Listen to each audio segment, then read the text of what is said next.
Thinking about getting the college experience is my personal version of hell, but that wasn't always the case. I used to really feel like I was missing out, and like the FOMO was like FOMOing, if that makes sense. But now, if I think about getting like the traditional college experience, it's like that's my hellscape. I want nothing more than to never go anywhere close to that. And I feel like we don't talk about this enough, but I'm a college junior, and it took me a while to come to terms with the fact that living a quiet college life is the way to go for a lot of people. My FOMO with like partying, huge friend groups, like even Greek life used to be so bad, and I used to feel like so less than for not having the college experience. And I feel like as someone who goes to a smaller institution but is also just more of a low-key person, even as an extrovert, I'm still just like, I like to keep to myself a lot of the times. I felt like I was missing out, and growing to feel appreciative of my lifestyle and the things that work for me took a while. But I feel like this video, we need to talk about it. This is a video that's extremely requested, and I'm so glad to be the first to discuss this awful FOMO lie that so many of us are living if we're not getting like the college experience. I go to a super small school. Like, my institution in college is smaller than the high school I went to, and if you relate to that, then you know how easy it is to feel curious about what you're missing out on and even end up feeling bitter towards that. And you don't have to go to a small school for this to apply to you. If you're at a big institution in a large university, maybe an SEC school, and you're not a part of like Greek life or the traditional path for like the college experience, it can still feel incredibly strange to just wonder what you're missing out on and maybe feel a bit of friction between like what you know is good for you and like what you secretly want. But deep down, I don't believe any of us really want the college experience. And in this video, we're going to talk about so many different things about why it's better to live the way that we're living, the quiet, peaceful college life, and why the college experience is actually harmful to so many students. First of all, the college experience is not what it's cracked up to be, okay? Don't let these people lie to you. Don't let Rush Talk lie to you. Like, the college experience is not for everybody. For the people that it works for, great. More power to them. As people that need a more quieter college life, let's look at the people who want the loud, flashy, busy, exciting life and just say, peace be with you. Have the most exciting time, and let's stay comfortable where we are designed to be, where we belong, okay? This is not a problem, and stop seeing it like one, because the college experience is so not what it's cracked up to be. And I hate that this is a lie that so many students believe, that you have to go out and party, you have to go out and use a bunch of substances, you have to go out and do all of these things and play into hookup culture, play into skipping Monday morning classes because you're up late partying the night before, skipping all of these important parts of your life and investing into areas that aren't going to give you a return. It's a lie.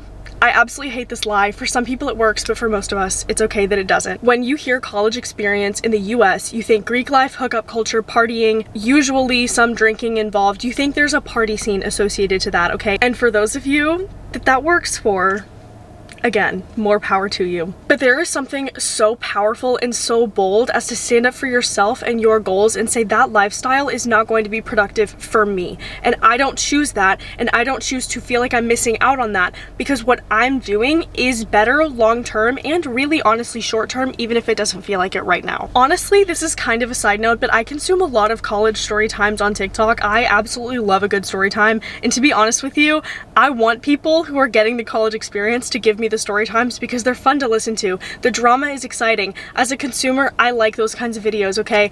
But I can tell you this.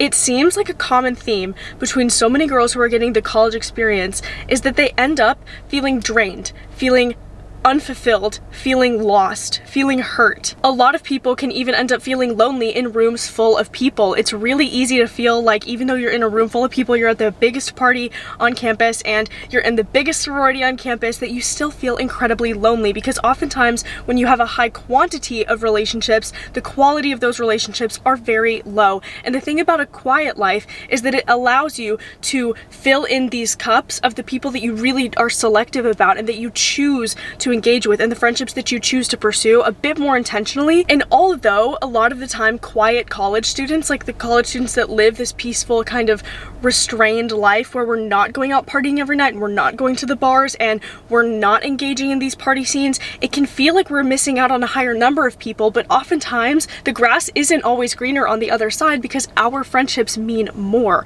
Our relationships are better quality, and that is something that so many people who are getting the college experience are lacking. devastating. So many people leave university after 4 years of being there and feeling like they don't have any meaningful friendships or relationships, and that is not something that people like you and me are at a risk of dealing with as much, because we are choosing to invest in the smartest choices of friends, not just anyone who's in the bar with us at one time. And let's break this down a little bit more, because I keep referring to this amazing blessing that it is to be a quiet college student, because it truly is, but I want to dive deeper into that and paint a picture for you, because before I really thought this through and rationalized what the other side would really be like, I wasn't able to appreciate the kind of lifestyle that I was living now. So I want to give you guys a very clear understanding of what the quiet life really means and why it is so inherently beautiful, why it is so good to live this way in college. It is just an absolute blessing. Okay, actually, before we continue, I'm drinking a nutritional tea right now. I'm actually extremely parched, so let's take a beverage break. Comment down below what you're sipping on while you watch this video, because I need drink inspo.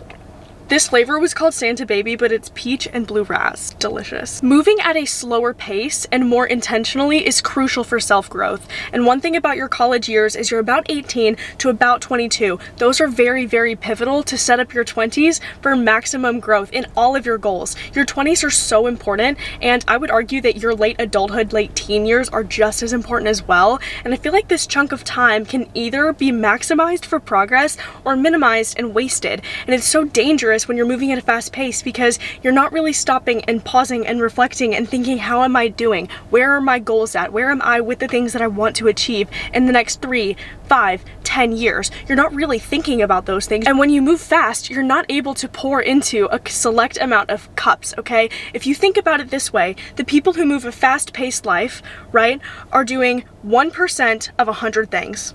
And that works for them. Either way, they're coming out with 100 outputs, okay? They're doing 1% of 100 things, and that's fine for them. But for those of us that want to see exponential growth from the time that we're in college, it is crucial that we spend this time very intentionally, because we are able to do 100% of one thing at a time, or 50% of 2 things. We are able to decide where our energy goes, and that is so powerful. In today's day and age, our attention is the best resource that we have. The people that are moving fast, the people that are living a quick pace college life and getting the college experience, actually have a very high risk for this to happen to them. They feel very wasted after they are done with their degree, because what did they do the whole time? They missed every class. They don't even remember their professors' names. They're getting recommendation letters that are awful because they're not putting energy into the things that are going to give them energy back. They're not putting their time and their attention and their mental resources into anything that's going to translate to progress later on down the road. And while they are going to end up getting a degree, it's not going to be as fruitful as our degrees are, because we're taking it so much more serious. We have that opportunity to be slow and methodical and think things through in a way that other people often don't. If you're trying to listen to someone in a very intimate conversation and you're in a very noisy restaurant, it is going to be a lot harder for you to hear and focus on what that person is saying.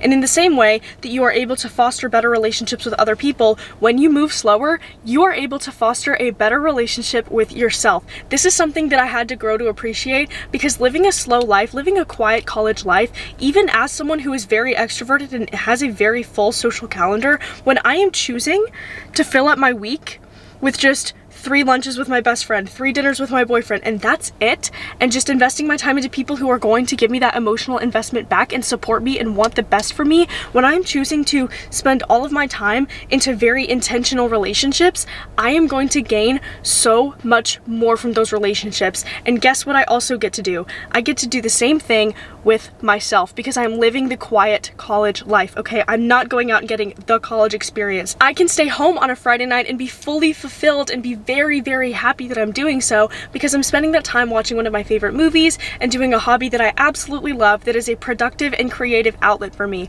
I have so many hobbies. I have so many things that I enjoy doing. I have an endless amount of things and ways that I can spend more time with myself and learn about myself. And as someone who is an avid journaler, this is huge for me. If I didn't have quiet time by myself, I wouldn't be able to talk to myself. It would feel like that cramped, noisy restaurant, and it would be impossible for me to actually get to know myself. But because I'm choosing to live that quiet life and invest that time into myself instead of sulking about what I'm missing out on, I get to listen to myself. I get to discover things about myself. I get to understand and verbalize my preferences, my dislikes, my goals, my wants, my desires, and my dreams. It is so important, and you don't even have to journal to do this. Oftentimes, just sitting by yourself watching a movie and processing what you're seeing on the screen is an educational experience for about what you like and what you believe. Thinking about media in terms of what can I gain from this, even if it's a fun movie like 13 Going on 30, which inherently isn't very deep, you can look at that and spend time with yourself in that and have that intentional community between you and yourself. People that are living the fast-paced college life don't get that.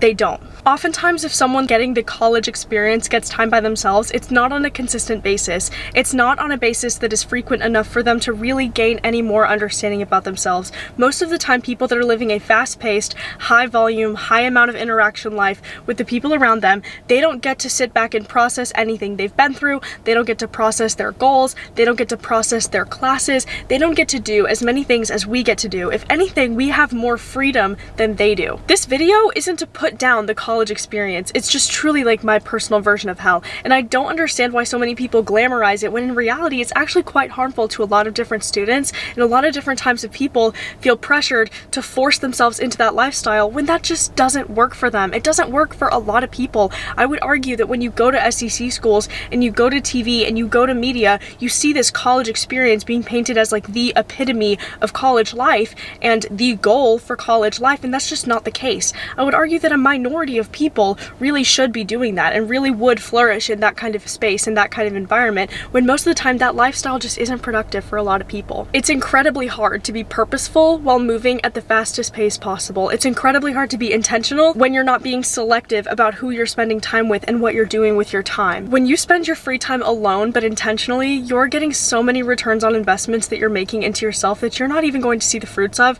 for sometimes weeks, months, or even years. And that time is absolutely crucial, and you will never get that time back. And what's so powerful about this is so many people our age and our late teens and early 20s aren't really conceiving things in this way, and they're not thinking about things in this way enough to the point where they are being wasteful with their own free time. And let's dive into more about that. How can you avoid living a quiet life and also wasting it away? How can you avoid that feeling of, well, I'm not doing anything with anyone and I'm also not doing anything with myself? How can you live a quiet life and still be completely fulfilled? And I would like to introduce into evidence the eat, pray, love method. I feel like if I'm not being totally honest about how this came up for me, I'm not giving you everything that I could possibly be giving you, and I'm trying to be very intentional with this video, and that's something that's super important to me on this channel, so I hope you receive this well. But I was actually in counseling, and I was talking to my counselor, which we get free counseling at the college that I go to, and I always try and take advantage of the resources that I have with me. And I was talking to my counselor, and I was explaining to her that I felt very unfulfilled and that getting good grades really wasn't making me feel like I had purpose, and I play a sport at my college, and that doing that really wasn't making me feel like I had like a better purpose, and that I really felt like I didn't know myself as well as I could. And I felt like every time I had free time I would just doom scroll or sleep or study extra, which is great on paper, but emotionally it's just kind of useless if you're trying to get to know yourself and trying to grow. And to be honest with you, I feel like this problem started because I'm an only child, and when I was in high school I used to have a ton of free time to just do whatever I wanted, and the stakes with my grades were really low, and the stakes with my sport were also really low. So I just had all this free time to invest into as many hobbies as my heart wanted. And because I came to college and I got super busy, I'm also a resident assistant this semester, and I've never been busier in my life. Being a junior comes with an insane amount of work that you're not familiar with, so my classes got harder, my sport got more time consuming, my schedule got more full because I'm a resident assistant, and I was just feeling so empty. I was feeling like I was doing so many things without really doing anything. And one thing that we talked about was finding a small moment every single day that was just for my joy. It didn't have to be deep. It didn't have to be serious. It just had to be for my joy, and it just had to be on purpose. It couldn't be an accident, like a compliment that I didn't know I was going to receive. It couldn't be like a good hair day. It had to be something that I was purposefully doing to give back to myself, to bring myself joy. And we call this an eat, pray, love moment. I was talking to her about how I really didn't feel like I knew myself very well anymore, and how I wasn't as fulfilled as I knew I could be. And I said I just wanted to pull a Liz Gilbert from Eat, Pray, Love and just go across the world for a year and come back and have everything figured out. And she said, why don't you do that? And I was very confused. I was like, because I have no money? Because I'm enrolled in school. I can't just drop everything and leave. And we talked about a strategy that I've been implementing for 2 months now, and I can tell you it is absolutely incredible, and honestly it's changed my entire college life, and I genuinely feel like more college girls need to be doing this. But we called it the Eat, Pray, Love method because you are on purpose going out of your way to give yourself joy every single day. It can be something like planning a little bookshop excursion on my lunch hour or making myself an extra special latte in the morning. It can be something that costs me no money, and it can be something that costs me part of my savings. It can be really anything, but I just have to plan ahead. It can be doing laundry so that the next day I can wear my absolute favorite outfit to my favorite class of the week.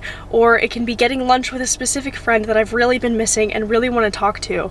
Or it can be calling someone that I miss from back home. It can be going on a trip and getting an amazing beverage after my 8 a.m. class because I really hate my 8 a.m. but I really love nutritional teas. It can be anything. Before I started doing this, I could actually go days, if not weeks, without making myself happy.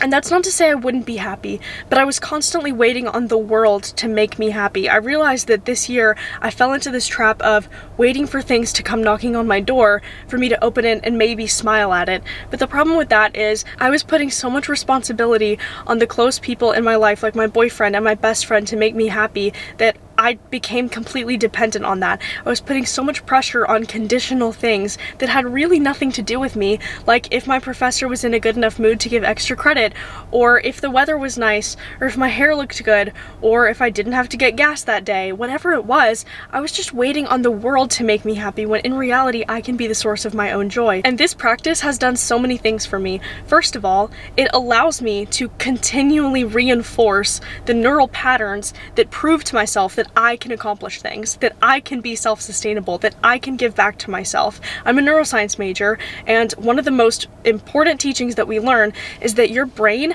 has a certain level of flexibility. We call this plasticity, and the important part about this is it means that the thoughts that you frequent, the places that you regularly go, become strengthened in your mind, and the places that you don't go mentally are often less strong. Those connections aren't as strong, so they're weaker connections. And one of the strongest connections that I've been trying to reinforce in my own brain is that I am the source of my joy, that I am the source of my happiness, that in any given moment I can create something that would make me happy. I try my best to not limit this practice to material things because I don't want it to get to a point where I'm depending on spending money for something, but sometimes it's journaling to a prompt that I've been really nervous about journaling with, and then learning something about myself and feeling rewarded. It's as simple as that. It can literally be anything. One of my favorite ways to do this completely for free is to just go sit outside and do nothing. It sounds really dumb, but it's actually not. I live in the Smoky Mountains. I go to school in East Tennessee, and it's the prettiest place I've ever lived in my entire life, and I absolutely love it here. And something that's completely free is to just go sit outside and look at the mountains and look at how beautiful it is. I just love doing that. I am reasserting to myself every day that I know myself well enough to make myself happy, and something that the quiet life offers you is the time to discover as many things as you want to discover. Each and every day I try to have an eat, pray, love moment, and tonight I'm actually going to see Wicked for good with my best friend, and we're gonna have a sleepover, and that's gonna be my eat, pray, love moment. That might take up a few hours of my day, but other days when I'm busier or less energetic, it could seriously just be a coffee. Offering myself pieces of joy every single day just reinforces the fact that my opinion is the most important opinion in my life, and that I am my biggest advocate. And I wouldn't get this if I was so focused on what I was missing out on. I wouldn't be able to achieve this if I wasn't focused on what I'm grateful for, and how every day I'm exceedingly more excited to spend time with myself and a select number of people who really want the best for me. And that is not something that you can get if you are also getting the college experience. Living quietly is incredibly fruitful for young adults. I turned 20 this year, and I really want to intentionally pursue my 20s to reflect all of the goals that I have for myself, and I think I'm on track to do that. And I want you to be too. If you ever catch yourself wishing that you lived a loud, busy, noisy life, you're not wrong for that. You're very normal for that. It's super easy to compare your lifestyle to other people's, especially in an age where everyone is being attention grabbed 24/7, and so many different people are showing off the very many busy things that they're doing and the parties that they're going to. You're not feeling something that thousands of other college students haven't already felt at some point or another, including me. But I hope that this video offered insight into how living a quiet life isn't a problem, but rather a solution to the bigger problem that we should be grateful for the way that we live. we should be grateful for the way that we operate. And we should be extremely grateful for the fact that we do live quietly. Feeling like you're missing out on the college experience is a problem that so many people have, but the problem is just an indicator into another opportunity to invest further into yourself and your own future. All right, we are done. Let's debrief. So first of all, thank you so much for watching to the end of this video. I am incredibly grateful for your time. Second, I hope you learned something and gained something from this video. And if you did, please make sure to like and subscribe. And if you want to turn on the bell, you'll get notifications every single time that I post. I hope this video helped you in some way or another, and if it did, please share it, please comment. I read all of my comments, and as always, I love you so much, and I hope you have a very blessed day. Bye!